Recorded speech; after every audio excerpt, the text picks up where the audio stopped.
Principle of gas welding. நாம் இப்பொழுது case வெல்டிங்கின் செய்முறை பற்றி பார்க்க போகின்றோம். கேஸ் வெல்டிங் என்றால் என்ன? கேஸ் வெல்டிங் என்பது வெல்டிங் ப்ராசஸின் ஒரு வகையாகும். இதில் கேஸின் மூலம் உள்ளடக்கப்படும் தீச்சுடரை பயன்படுத்தி உலோகங்களின் முனைகளை உருக்கி இணைக்கும் முறையாகும். இந்த வெல்டிங்கின் போது அழுத்தம் கொடுக்கப்படுவது இல்லை. கேஸ் வெல்டிங்கின் சாதனங்களானவை regulator, hose, oxygen control valve, acetylene control valve, acetylene cylinder and oxygen cylinder.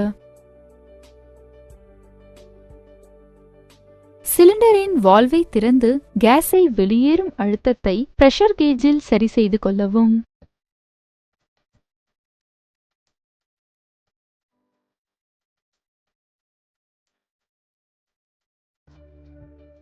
Oxygen மற்றும் அசிட்டிலீனை கலந்து ஆக்சி அசிட்டிலீன் கேஸை டார்ச்சில் உள்ள ப்ளோ பைப்பில் உருவாக்கப்படுகிறது. தீச்சுடரானது வெல்டிங் டார்ச்சின் முனையில் உருவாக்கப்படுகிறது. அதிக அழுத்தத்தில் உள்ள ஆக்சி அசிட்டிலின் கேஸை எரிப்பதன் மூலம் வெப்பம் பெறப்படுகிறது. இந்த தீச்சுடர் உலோகத்தை உருக்க மட்டும் செய்யும். இதனால் ஃபில்லர் ராடின் மூலம் வெல்டிங்கிற்கு மெட்டல் அனுப்பப்படுகிறது.